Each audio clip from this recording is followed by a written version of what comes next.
মাগুৰ মাছ আছিল, মাগুৰ মাছৰ জোল এখন বনাওঁ বুলি ভাবিছোঁ। মাগুৰ মাছ এতিয়া মই ভাজি আছোঁ। মাগুৰ মাছ ভাজিলে অলপ ফুটি যায়, সেইকাৰণে ঢাকন এখন দি মাজে মাজে ঢাকন দিছোঁ। তেনেকৈ মাগুৰ মাছ ভাজি আছোঁ। এইখিনি অকণমান জোল বনাব লাগিব।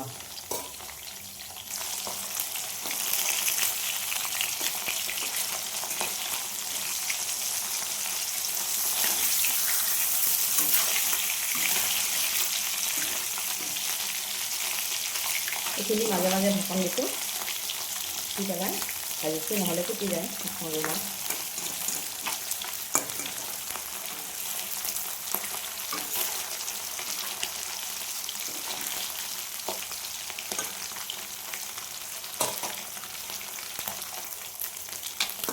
এইখিনি ভজা হৈছে আৰু নমাই থৈ দিওঁ।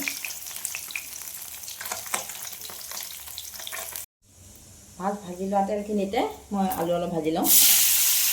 এই আলুখিনি মই সিজাই লৈছিলোঁ, সিজাই পেলাই ভাঙি লৈছোঁ। এইখিনি এনেকৈ ভাজি লওঁ।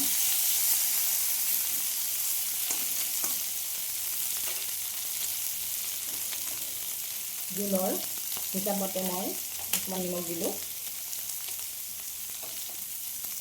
অকণমান হালধি দিলোঁ,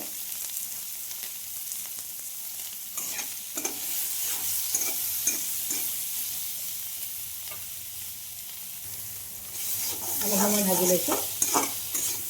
যিখিনি তেল দিছিলোঁ আলুখিনি ভাজি থাকোঁতে তেলখিনি শুহি গ'ল। এতিয়া ইয়াত আৰু বেলেগ বেছিকৈ তেল নালাগে, ভজা মাছ আছে। ইয়াতে মই পেষ্ট এটা বনাইছিলোঁ, পিঁয়াজ, আদা, নহৰু, জালুক, জিৰা, এইখিনি ইয়াতে মই দি দিলোঁ। লগতে অলপ পানী দিলোঁ। ইয়াত আৰু বেলেগকৈ পিঁয়াজ দিয়া নাই, পিঁয়াজ ভজা নাই। আদা, নহৰু, পিঁয়াজ একেলগে মই পেষ্ট বনাইছোঁ। লগত জালুক, জিৰা দিছোঁ। জালুক অলপ বেছিকৈয়ে দিছোঁ। আলু সিজিয়ে আছে, আলু সিজোৱা আলু। এইখিনি এনেকৈ বনালোঁ আজি।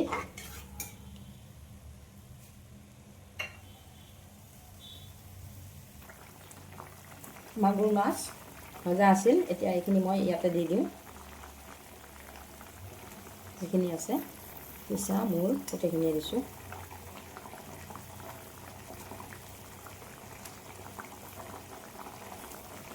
অলপ পানীও দিব লাগিব। পানী দি দিলোঁ।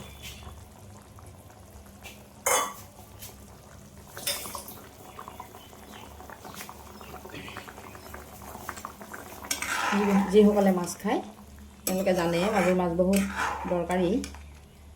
এই মাগুৰ মাছৰ বহুত অসুখীয়া মানুহকো খুৱায়। ছোৱালী ঘৰলৈ আহিলে এইবিলাক বস্তু ৰান্ধি খুৱাব চেষ্টা কৰোঁ। ইয়াত মই বেলেগ একো সেনেকৈ দিয়া নাই, অকল জালুক, জিৰা, আদা, নহৰু, পিঁয়াজ। একদম চিম্পুলকৈ বনাইছোঁ। আপোনালোকৰ এই ভিডিঅ'টো কেনেকুৱা লাগিল জনাবচোন। আজি এনেকৈ বনালোঁ আৰু। মোৰ জোলখন হৈয়ে গৈছে। মই এনেকৈ অলপ পনীয়া কৰিয়ে ৰাখিম। মাগুৰ মাছৰ জোলেই বনাইছোঁ, গতিকে মোৰ ভিডিঅ'টো মই ৰন্ধাখিনি এইখিনিতে সামৰিলোঁ। মাগুৰ মাছৰ জোলখন হৈ গ'ল। এইখিনি মই এটা কণ্টেইনাৰত ওলাই লৈছোঁ। খুব সুন্দৰ হৈছে, জালুক, জিৰা দিয়াৰ কাৰণে ইয়াৰ টেষ্টটো সুন্দৰ হৈছে। আৰু বেলেগ মছলা সেনেকৈ দিয়া নাই বাৰু। কেনেকুৱা লাগিল আপোনালোকে কমেণ্ট কৰি জনাবচোন।